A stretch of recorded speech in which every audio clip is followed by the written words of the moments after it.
오늘 저는 여러분과 함께 이 위기의 때에 우리는 어떻게 살아갈 것인가, 주제를 두려워하지 말고 하나님만 바라보자, 그런 제목을 정했습니다. 우리는 이 어려울 때 우리 그리스도인들은 항상 생각해야 될 것이, 이 모든 문제들이 그냥 인간적으로만 이루어지는 것이 아니고 하나님의 계획 속에, 하나님께서 역사를 주관하시는데 하나님의 그 역사를 운행하시는 그 하나님의 역사 속에서 이루어진다는 것을 믿는 믿음이 있어야 될 줄을 믿습니다. 아멘. 따라합시다. 이 세상에서 일어나는 모든 일들은 하나님께서 간섭하신다. 믿습니까? 믿습니다. 저절로 되는 것이 하나도 없습니다. 잘 되는 것도 어려운 것도 고난의 날도 위기도 다 하나님께서 작정하시고 섭리해 나가시는 하나의 과정인 줄을 믿으시기 바랍니다. 다 그렇습니다. 오늘 본문의 말씀은 저와 여러분이 너무나 잘 아시는 말씀입니다. 이스라엘 민족이 애굽에서 종살이 하다가 애굽에 간 지 430년 만에 자유를 얻어서 지금 이제 해방을 얻고 애굽에서부터 출발해서 저 람세스에서부터 출발해서 지금 하나님께서 조상들에게 약속하셨던, 아브라함과 이삭과 야곱에게 약속하셨던 그 가나안, 젖과 꿀이 흐르는 가나안 땅으로 인도하시기 위해서 지금 가나안 땅으로 출발하는 그런 시점에서 되는 사건입니다. 오늘 본문 그 앞부분에 보면, 출애굽기 13장에 보면 하나님께서 이스라엘 민족을 애굽에서 이끌어 가실 때 모세를 통하여 하셨지만은 성경은 말하기를 하나님께서 그들을 앞서 인도하시니, 그런 말씀을 늘 하고 있습니다. 한번 따라합시다. 이스라엘의 역사는 하나님의 역사다. 믿습니까? 하나님께서 역사하시는 거예요. 하나님께서 모세를 통하여 그 강팍한 바로의 마음을 이제는 항복하게 만들고 변화시키고 10가지 재앙을 통해서 항복하게 하고, 하나님의 능력으로, 하나님의 초자연적인 능력들로 말미암아서 이스라엘에게 해방을 주시는 것입니다. 이스라엘 백성이 지금 람세스에서부터 출발해서 대열을 지어서 지금 이제 출발하게 되는데, 원래 그 왕의 길이라고 해서 지중해 변으로 이집트에서 바로 가면 바로 직통으로 가버리는 겁니다. 몇 발 안 되는 거예요. 불과 한 일주일만 하면 들어가 버릴 거예요. 한 열흘 정도 하면. 네게브 사막 쪽으로. 그러나 블레셋 사람들이, 호전적인 블레셋 사람들이 있기 때문에 종살이 하다가 전쟁을 안 해본 이스라엘 백성들이 전쟁을 보면 놀래가지고 다시금 돌아갈까 싶어서 하나님께서는 깊은 배려를 하시고, 또 하나는 이스라엘 민족을 광야에서 훈련을 시키기를 원했습니다. 하나님 말씀에 순종하는 훈련을 시키고 하나님을 경외하는 훈련을 시키려고 하나님께서 이스라엘을 광야길로 돌려서 지금 출발을 했는데, 출발한 지 지금 몇 날이 되어서 130-40km 떨어진 곳까지 이르게 됩니다. 숫곳을 거쳐서 홍해 이제 건너기 전에 숫곳을 지나서 그 다음에는 믹돌과 또 그다음에 바다 그 광야 끝 부분의 반도에 그 사이에 있는 곳까지 에담에서 믹돌 사이로 그까지 가게 됩니다. 하나님이 인도하셨습니다.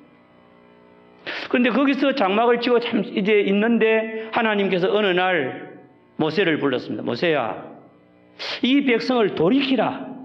왔던 길로 다시금 돌이켜서 다시금 어느 정도 일정한 부분을 좀 돌이키라 그래요. 비하히롯이라고 하는 곳이 있는데 그 맞은편 바알스본이라고 하는 곳이 있다. 그 바닷가 지역인데 그 바알스본에 장막을 치고 그 바닷가에 이스라엘 백성을 진치게 해라. 그리고 하나님께서 낮에는 구름 기둥, 밤에는 불 기둥으로 하나님께서 인도해 가십니다. 자, 누가 지금 인도에 가시면 누가 역사하십니까? 하나님이 통치하고 계시는 거예요. 하나님께서 여기까지 오게 한 거예요. 해방을 주신 이도 하나님이고 여기까지 인도하신 분도 하나님이고 불기둥과 구름기둥 속에서 하나님께서 이스라엘을 만나시고 인도하시고 보호하시고 그들을 밤낮으로 행군하도록 했습니다. 보호하시고 여기까지 왔는데 그러면 형통해야 되잖아요. 그런데 하나님께서 이를 인도하시는 과정 속에서 하나님은 또 하나의 일을 오늘 성경 말씀의 앞부분에 보면 그렇게 말씀하고 있어요. 하나님께서 이스라엘을 이렇게 인도하시는 과정 속에서 애굽에 하나님이 역사했다는 겁니다. 애굽에 있는 바로왕, 이스라엘을 그렇게 착취하고 괴롭혔던 바로왕, 하나님의 백성을 놓지 않으려고 했던 이 바로왕에게 하나님께서 임하셔서 그의 마음을 강팍하게 만들었다. 그리고 강팍하게 된 그 심령이 이스라엘을 다시금 추격해서 사로잡아 오기 위해서 지금 이스라엘을 군대를 이끌고 애굽 군대를 이끌고 이스라엘 민족에게로 지금 공격에 온다는 겁니다. 하나님이 하신다는 겁니다. 참 묘하잖아요. 그죠? 자유와 해방을 주신 분도 하나님이시고 인도하시고 보호하신 분이 하나님이시고 가나안 땅으로 지금 출발시킨 분이 하나님이신데 하나님께서 다시금 이제 이 애굽의 왕의 마음을 강팍하게 해서 공격하고 애굽에 있는 특별 병거 600성 그리고 애굽에 있는 모든 병거들을 다 모집을 하고 그리고 애굽의 군대들을 막 대거 동원해 가지고 이스라엘을 지금 공격해 오는 겁니다. 여기 이스라엘 민족은 지금 오합지졸이잖아요. 지금 그들의 인구는 지금 굉장히 많은 겁니다. 우리 울산 인구보다도 훨씬 많은 겁니다. 우리 울산이 배관이 25만 대다가 지난해 석유화학단지나 또 이 동구에 좀 어려움이 오니까 인구가 많이 좀 줄었어요. 지난 주간에 발표한 거 보니까 제일 많이 빠져나간 데가 한 500 몇십 명 빠져나간 구가 남구고 한 400여 명 또 마이너스가 된 데가 동구다 그래요. 남구가 1위, 동구가 2위 그렇더라고요. 좀 하청업이 어렵고 그런가 봐요. 이거 불과 119만 몇천 명이더라고요. 울산의 인구가. 그런데 지금 이제 이 이스라엘 민족은 남자 장정만 60만 명, 그리고 한 집에 옛날에 자녀들도 많이 생산하고 중다했다고 그랬잖아요. 그러니까 자녀들 많이 나으니까 적어도 내가 볼 때는 한 250만에서 300만 되는 그런 이제 인구고, 그리고 가축들과 그 이제 많은 그 큰 공동체인데 이 공동체가 지금 전쟁도 준비 안 되고 애굽의 공격을 받게 될 때 얼마나 어려웠겠습니까? 자, 이런 위기가 닥쳐왔다. 하나님의 백성들이 위기에 직면했다. 하나님이 다스리는데 어려움이 왔다. 하나님께서 그런 어려움을 주었다. 목적이 있다. 이겁니다. 무슨 목적을 가지고 하나님께서 이와 같은 일을 하나님께서 꾸며나가시는가? 첫째, 오늘 성경 말씀해 보니까 하나님께서 애굽의 바로왕과 그 군대들을 하나님께서 다 이제 이끌어내서 홍해 바다 가운데에서 하나님이 다 죽이심으로 말미암아 하나님이 여호와 하나님인 줄을 알게 하려고 한다. 아멘. 애굽 사람들에게 하나님의 영광을 나타나게 하려고 한다. 그것이 아주 중요한 목적인 거예요. 그리고 또 하나는 애굽 사람이 다시는 이스라엘 백성을 추격하지 못하도록 만드는 거예요. 요단강만 건너면 되기 때문에 언제든지 추격할 수 있잖아요. 지금도 시나이 반도 마찬가지잖아요. 홍해 바다에서 다 몰사하고 나서는 애굽 군대가 다시는 추격한 일이 없었습니다. 완전히 단절시키는 거예요.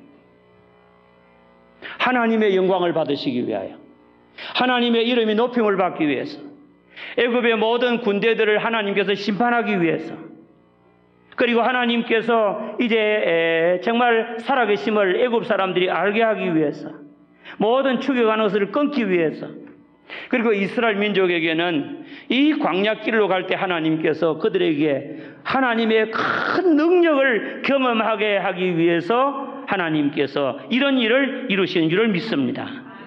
오늘 성경 마지막에 14장 마지막에 보면 이스라엘 백성들이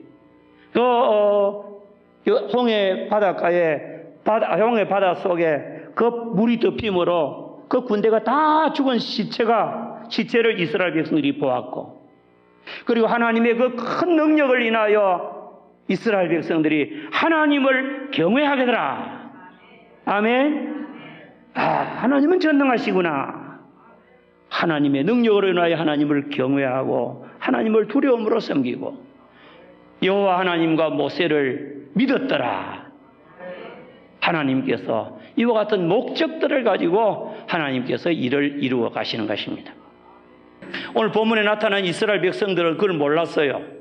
왜 하나님께서 우리를 이끌어다가 이곳에 이 애굽에 매장지가 없어서 이곳에서 우리를 죽이려고 하느냐? 왜 애굽에 두어서 애굽 사람 섬기며 그만 살았으면 될 건데 편안하게 이곳에 와서 죽게 하느냐? 이것이 하나님의 일이 아니라고 생각했는데 성경은 하나님께서 바로의 마음을 강팍하게 해서 하나님이 하신 일이다, 그렇게 말씀하는 겁니다. 여러분, 세상을 살아가면서 우리는 여러 가지 많은 위기에 직면하잖아요. 어떤 때는 질병으로 말미암아, 어떤 때는 경제적인 손실과 어려움으로 말미암아, 어떤 때는 슬픈 일로 말미암아, 또 죽음을 앞두고, 또 우리에게는 여러 가지 많은 일들이 우리 앞에 문제가 많이 일어나잖아요. 그럴 때마다 믿지 않는 사람들은 보이는 것이 전부예요.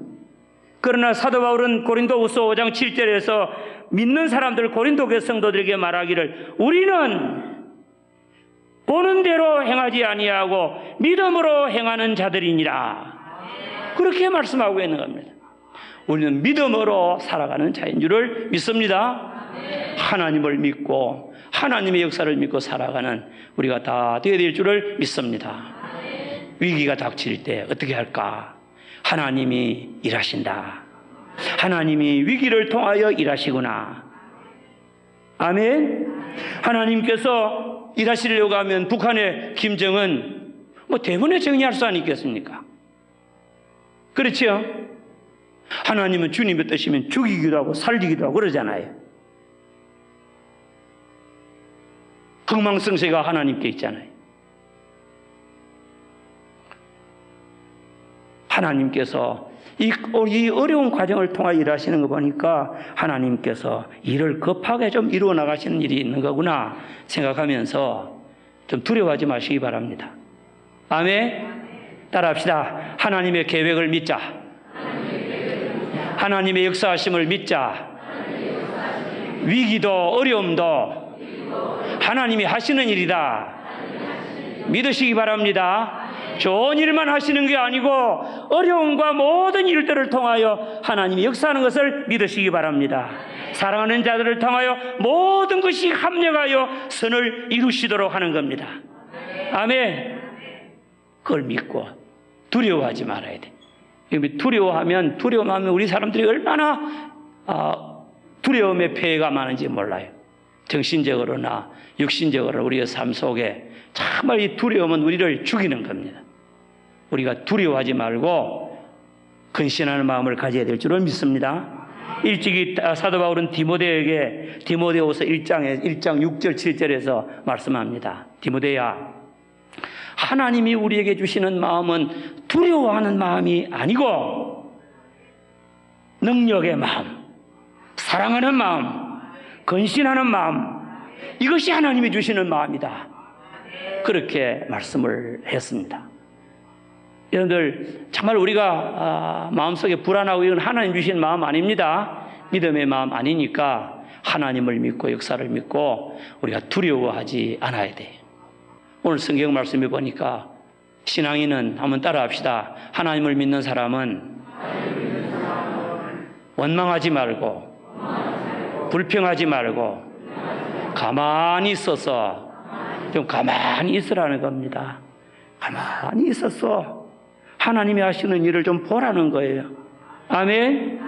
좀 가만히 있으면 하나님이 보호하는 일을 알 수가 있는 거예요. 지금은 모르지만은 조금 지내놓고 보면 알 수가 있는 겁니다. 저도 인생을 살아가면서 그런 경험을 많이 했습니다. 아, 이렇게 하나님이 일하시는 거구나. 일을 당면할 때는 몰랐어요. 지내놓고 돌아보니까 하나님이 하셨더라고요. 하나님의 뜻대로 되었고요.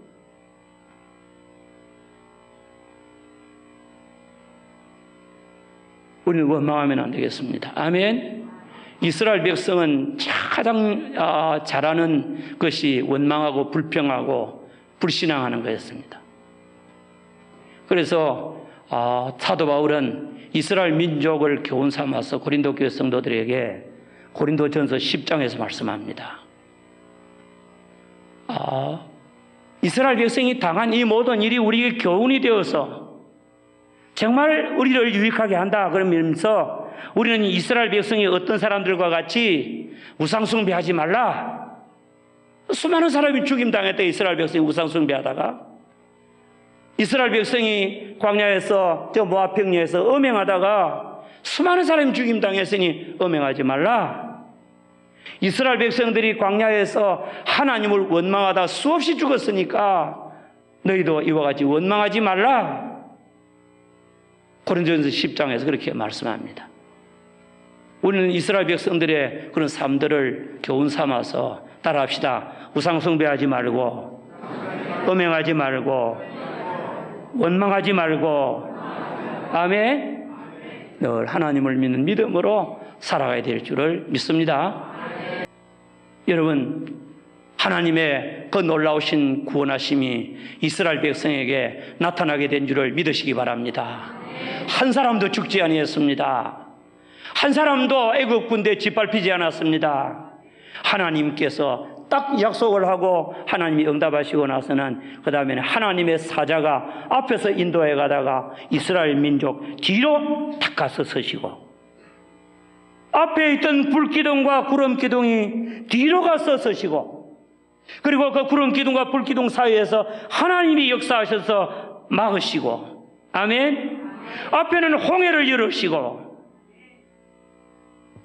이스라엘이 건너가게 하시고 그 다음에 이스라엘 백성이 다 건너갈 즈음에 이제는 하나님께서 이제는 길을 열어서 애국 군대가 막 추격해서 들어가는데 하나님께서 저들 가운데 너무 빨리 가면 또 안 되잖아요.